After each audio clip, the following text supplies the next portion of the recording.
Bismillahirrahmanirrahim.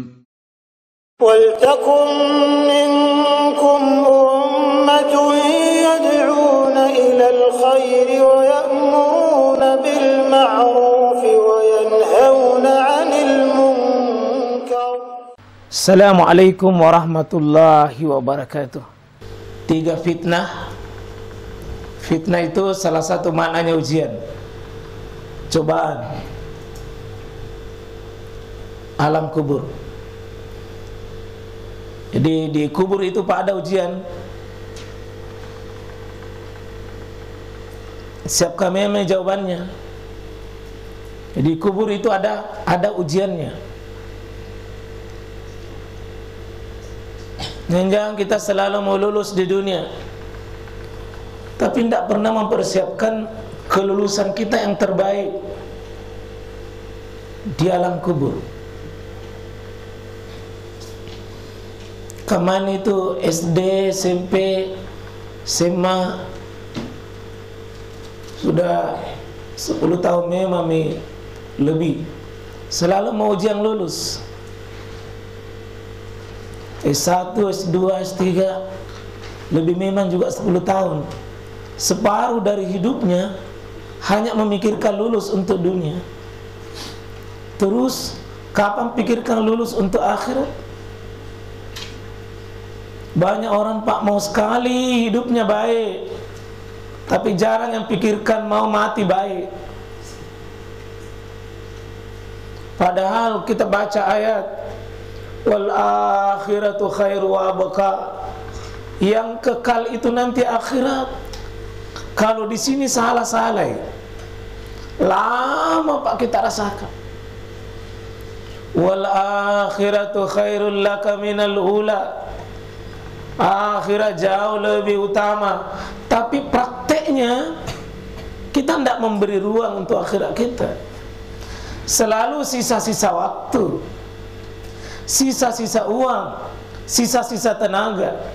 Ya kalau ada sisanya baru mau surga jannatul firdaus. Ai bila malaikat elo ande tia eso. Ada 3 fitnah, 3 ujian yang penghuni kubur dikasih itu. Sebagian ulama mengatakan semuanya penghuni kubur, baik orang kafir maupun orang beriman, baik anak-anak maupun orang tua. Sebagian mengatakan hanya orang beriman saja dikasih fitnah. Orang kafir tidak ada fitnahnya, langsung menton nyatakan tidak lulus. Kenapa juga dites, ditanya juga, langsung dinyatakan tidak lulus. Begitu anak-anak yang belum balik langsung dikatakan lulus karena anak kecil. Jadi 3 fitnah ini, fitnah itu artinya ujian di situ, cobaan. Kubur dites dalam kubur. Nah, yang mana 3 itu Pak? Iya, siapa Rabbmu, ma Rabbuka, wa man nabiyuka, wa ma dinuka. 3 pertanyaan besar. Ya mungkin ibu-ibu bapak mengatakan, ikut tahu nanti. Ku ditanya, ku jawab nanti. Ku ditanya ke siapa Tuhanmu? Ku tahu, mina kasih tahu Ustaz Sudirman. Allahu Rabbi, al-Islamu dini, Muhammadin Nabi. Ingat, jawaban soal di sini bukan ilmu, tapi iman, amal. Iman amal, bukan dihafal.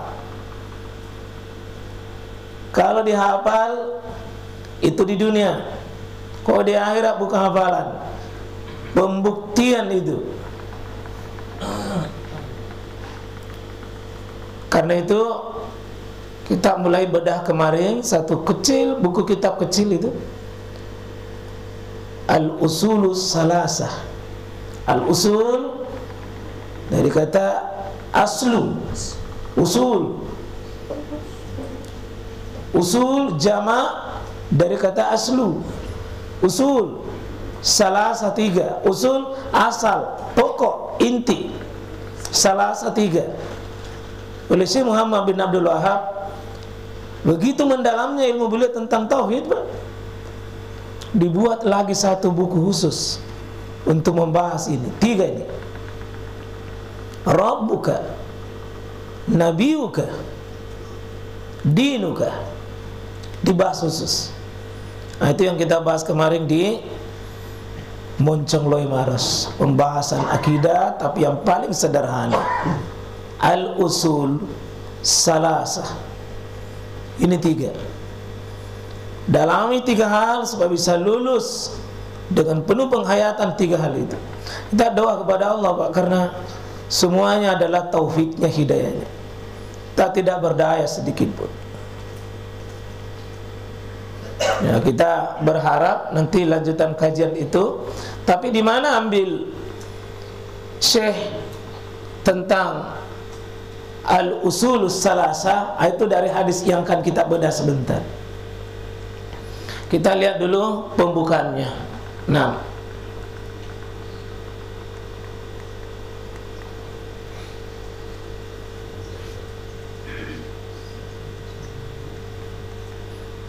yang dibawanya itu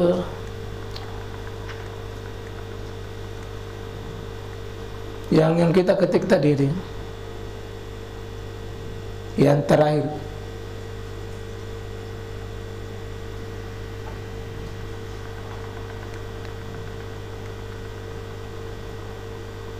Dari awal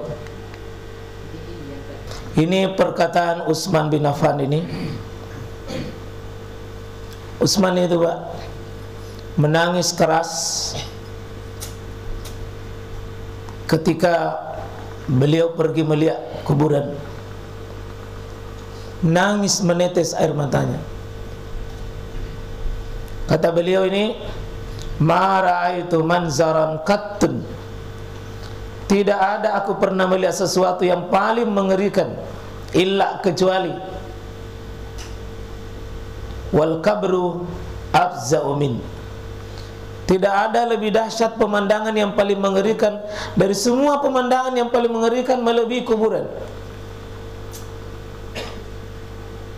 Jadi kalau Utsman bin Affan itu lebih menetes air matanya melihat kuburan dibanding mendengarkan neraka.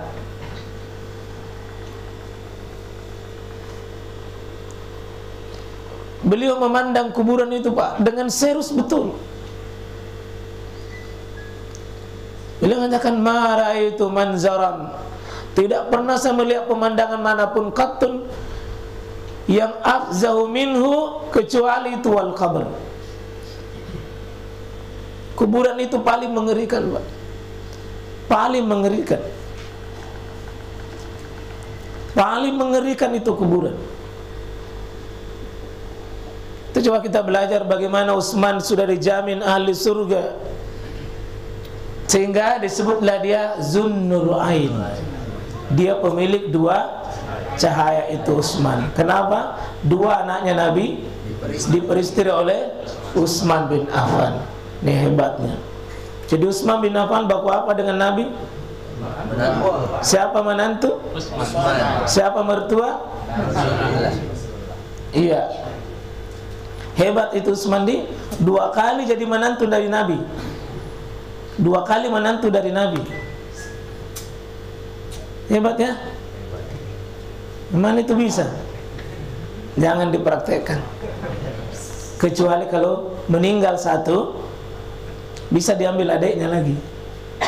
Misalnya dua putrinya sahabat, satu dinikahi, terus meninggal, boleh lagi ambil saudaranya. Jangan dikumpul bersamaan. Tidak boleh. Nah,